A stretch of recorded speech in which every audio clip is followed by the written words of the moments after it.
I come back and the argument we hear a lot is that, well, good for those kids and we're happy for those parents, but what about the public schools? Is this harming the public schools? The fact that we're taking this funding, that $5,000 per kid that we could otherwise be giving to the public system, and wouldn't that improve those kids?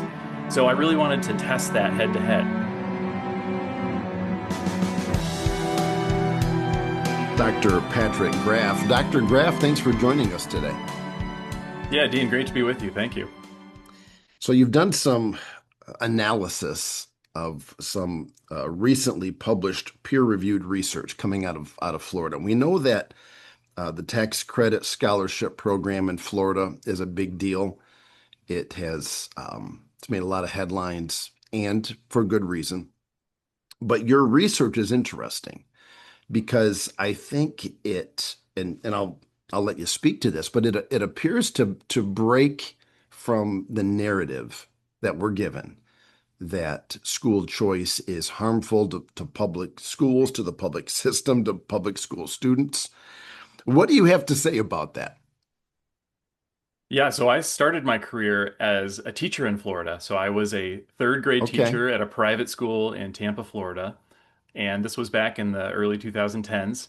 And with my little private school, we had about a third of our kids who were only able to attend because of the tax credit scholarship. So at that time, I really thought about school choice in terms of the kids that were in my classroom. It was only by these programs that kids were able to attend and to afford the opportunities that our school could offer them, and thought less about what effect might this be having on the education system within Florida as a whole. And I really didn't know it at the time, but they were really in the middle of a big policy experiment in Florida because school choice was not nearly as widespread as it is now back in the early 2010s. Hmm. So at that time, they had a small but growing, as you said, tax credit scholarship program where donors could make donations to a scholarship organization, receive a state tax credit, and kids from very low income backgrounds or kids who were attending failing public schools could get access to about a $5,000 scholarship, a little bit less than that at the time, Hmm. to go to a private school of their choice. And now that I work in research and also school choice policy, I come back and the argument we hear a lot is that, well, good for those kids and we're happy for those parents, but what about the public schools? Is this harming the public schools? The fact that we're taking this funding, that $5,000 per kid that we could otherwise be giving to the public system, and wouldn't that Hmm. improve those kids? So I really wanted to test that head to head. So I took the best research in both areas. We know what the effect of additional spending is on kids. There's been several very large scale recent evaluations of this that were published in 2024. Some of the evaluations of the ESSER money that was spent during the pandemic to Hmm. try to make up for school closures and some of the academic learning loss that happened during that time. And then we also have one of the most rigorous study of competition due to this voucher program in Florida that looks at what happens to public schools and the kids within them in these high competition areas. And what they found is that over time, the effects were pretty dramatic. So the kids in those public schools grew by 120 days of additional learning after 15 years, which is about two-thirds of a school year extra learning across a whole 15-year span. And that's more than half the kids in the state that are in these high competition areas. And so, putting these head to head, I basically found that for the same amount of money, for the $2.8 billion that they spent on the tax credit scholarship program over 15 years, uh, if you had spent all of that money just simply increasing the public school budget, it would have increased learning by about 11 school days after 15 years. So that's 11 times the impact for the same amount of funding using this competition approach. So for me, it's really uh, an opportunity to both give opportunity to these kids who need another school option, but also for the public school kids who benefit from the system improving as a result of not wanting to lose those kids to another school where before there might not have been that option. So let me ask you this. You refer to the competition approach. Are you comparing public schools to other public schools? Are you comparing public to private? I mean, you made reference to public schools in high competitive areas. That's What does right. that competition look like? Yes, very good question. So the underlying research that I'm relying on here, so it's a 2023 study published in a top economics journal by a professor named David Figlio, who's a very prominent economist. And this is considered the most rigorous, highest quality study of private school choice competition in any state across the country. And so, what they do in this paper is they actually compare students in schools that have high levels of competition to other public school students in schools with low competition. So, it's really this comparison between high versus low public school kids. And I think, the fascinating thing about that is you actually can't measure how much competition is increasing all of the kids. If there's some kind of baseline amount of competition that's affecting the those kids maybe in more rural areas or slightly more suburban where there's fewer private school choice options, those kids are also improving, and we actually know that from the data. They're just not improving as much as those high competition kids, but that's not even captured by the study design. Okay, that's good clarification. Are these so? Is the school choice program here in Florida? Is it? I guess if you're looking at high competition within public schools, a high competition in public school a high competition in public school B. How does that translate into the private school market? Right. So at the time, particularly because the program itself was limited to very low income families, basically these schools would be losing a handful of students to local private schools because of these scholarships. So these might be families that were eligible for Medicaid, who might be children of immigrants or folks who just moved to Florida for the first time and are maybe seeking out a religious-based education, for example, that you can only get in a private school. So some of these options on top of the academics that parents are seeking out, that might be a better fit for them. One thing that we also find is that parents often are looking for a better disciplinary system within a school. So if a school is not running a competent system for managing student behavior, if there's a lot of chaos in the school, parents are going to want to get away from that, especially if their own kid is struggling with discipline. So sometimes they will seek out private schools just for that. There's actually evidence from other states as well, including my home state of Indiana, that kids who use the voucher here in Indiana were actually more likely to be suspended in the public school system prior to using the voucher, which is different than what a lot of people assume. They often assume it's the kids who are behaving really well, it's the parents who really care about their kids who are the ones moving their students. Obviously, the parents care about them, but it's not always the best behaved, highest achieving students that are seeking another option. Big reason why parents seek out a new school, which can be challenging to move from one school to the other, is because their kid is struggling.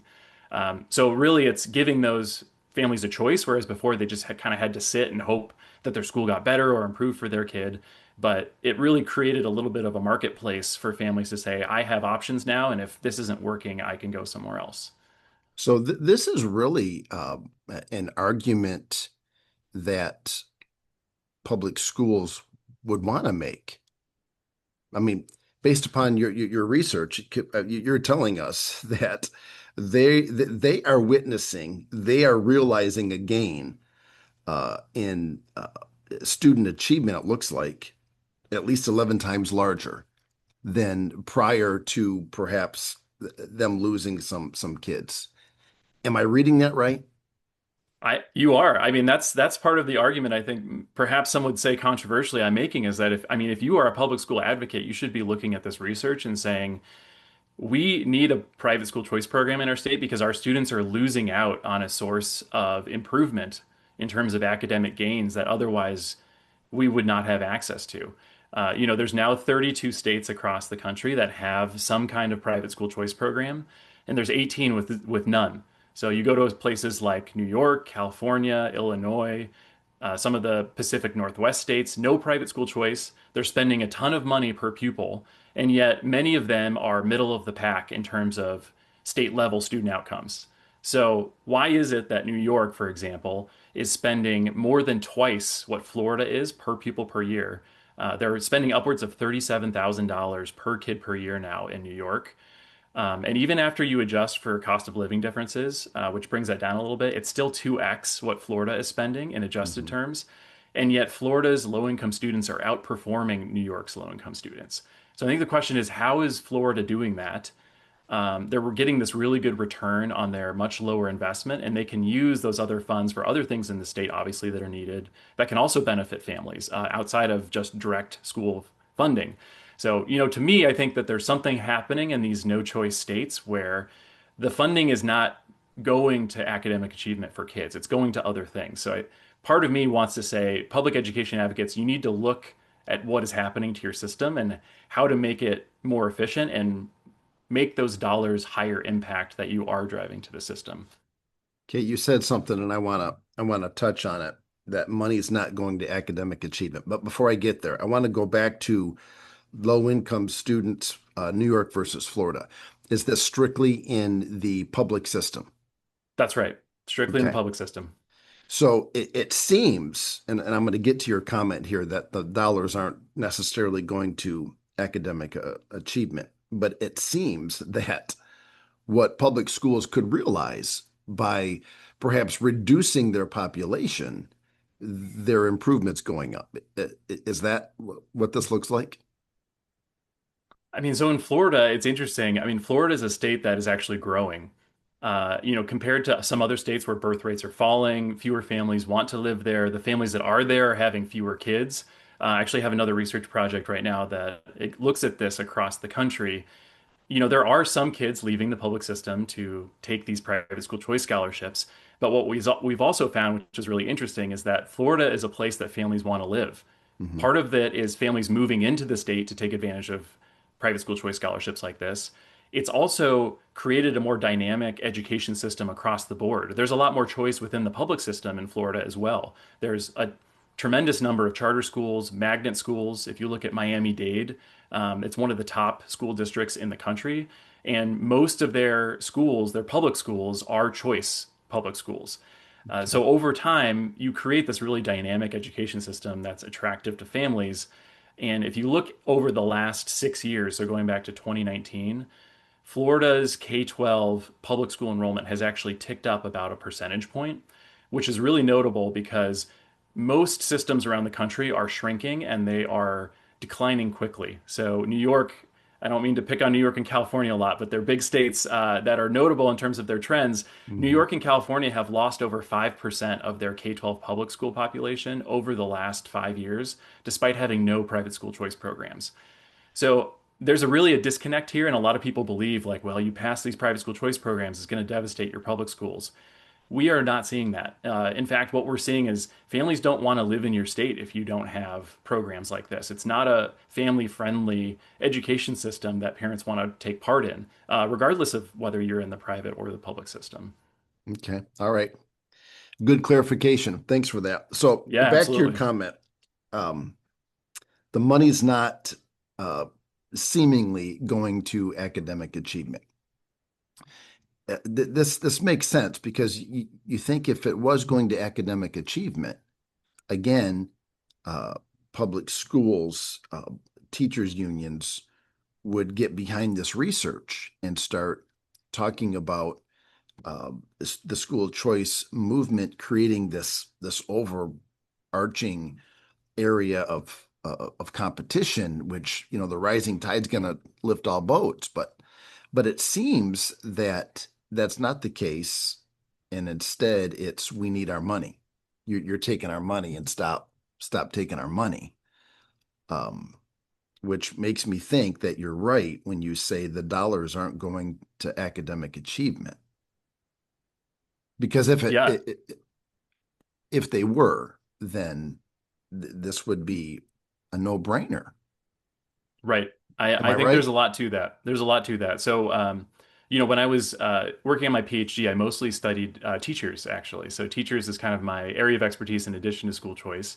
I studied with a professor here in Indiana who looked at the Indiana voucher program and the effects on participants as a result of using that program. And so I got great experience studying voucher programs, but also worked a lot on teachers in Indiana.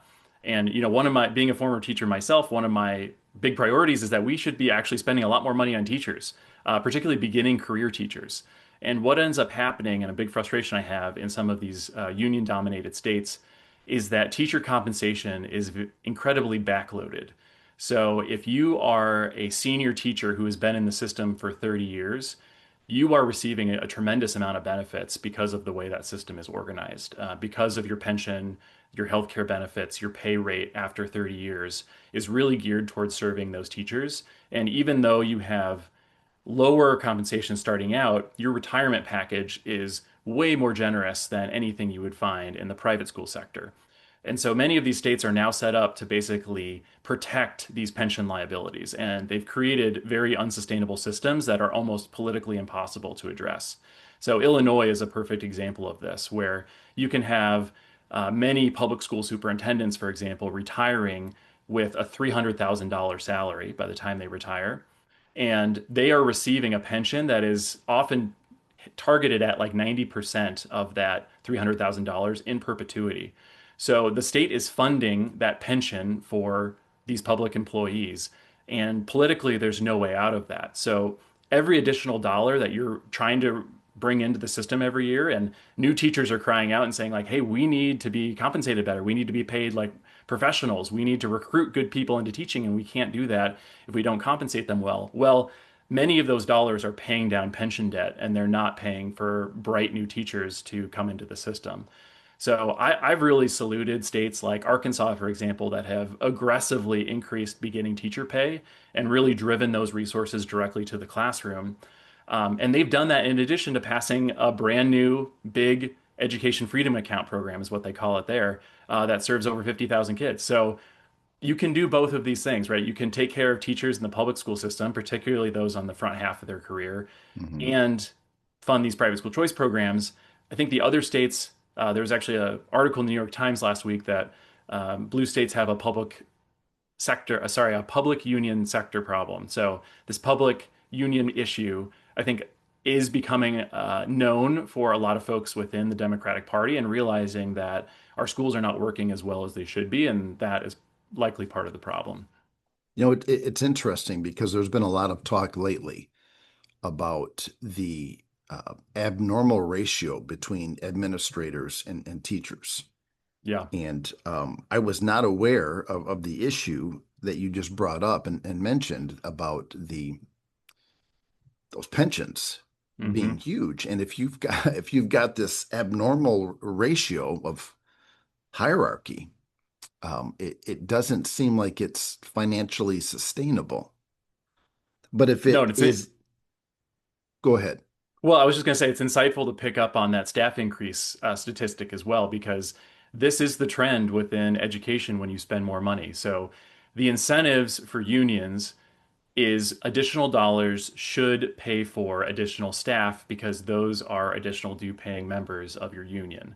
So for those who are there lobbying for that additional funding, it'll be pitched as this will help teachers, this will help our students, but that money is not often going to existing teachers. It's going to new teachers. It may relieve their workload in some ways, which is meaningful, but teachers are never really given the choice of would you rather have 10,000 more dollars per year, or would you rather have a part-time reading specialist or a couple of them who might be able to help you out a couple times a week? Mhm. I think some teachers might take the reading specialist, and I think that would be fine. The union is definitely interested in that reading specialist because that is another person they can represent and, take home several $100s a month from in union dues. Mhm. So, which then gets funneled back into political activity. So that is kind of the reciprocal relationship that happens between school spending and political activity. And it has come to kind of dominate a lot of these states with no private school choice. And it's unfortunate because, American Federation for Children, we're a nonpartisan organization. We will support anybody who supports school choice. And we have supported many Democrats in the past who have supported school choice policies.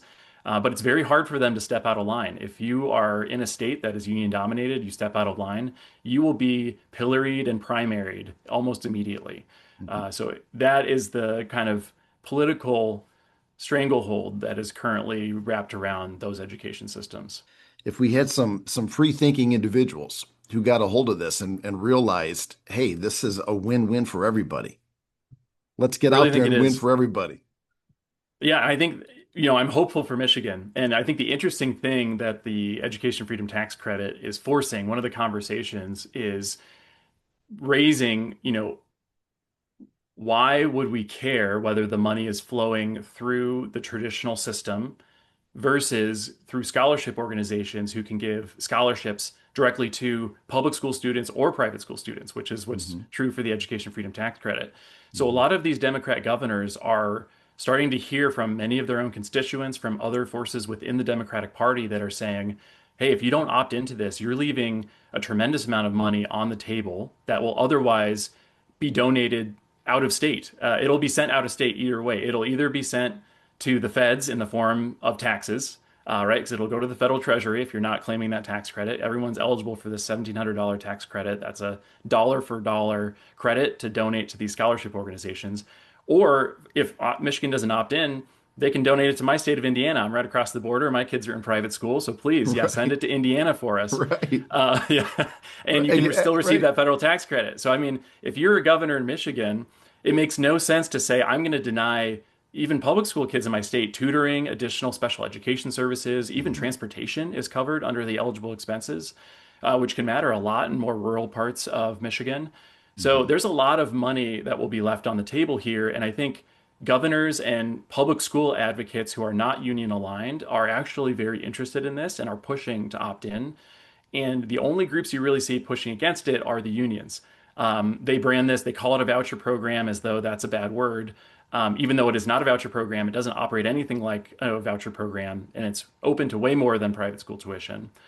And a big part of it, in my estimation, is they are not in control of the money. The money is being given to scholarship organizations and then to parents who apply for that money. So Mhm. I think that is going to be a continuing tension, and it's going to be a tough battle, I think, for the unions on this because I think folks are going to see the tremendous benefits both on the private school choice side, but also for the public system.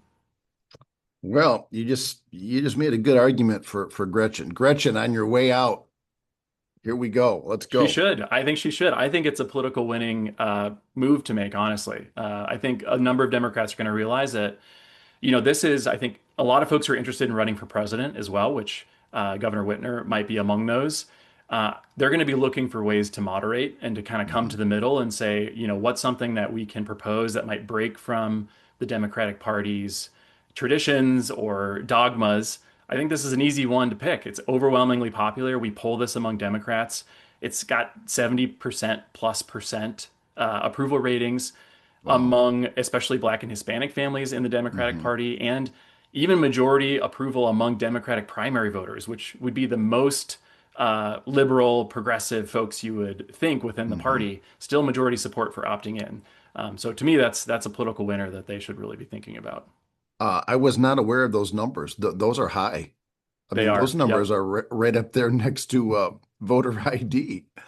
Absolutely. Yeah. And you don't even have to trust us either. There's an organization called Democrats for Education Reform, run by a former Democrat mayor of Providence, Rhode Island, and they've polled this too. So they've been very active in working with Democrat governors and other blue states around the country who currently have no private school choice, but are thinking about opting into this program and just trying to better educate them because honestly, there's just a lot of misinformation about what it is even is and how states could benefit from it. Hmm.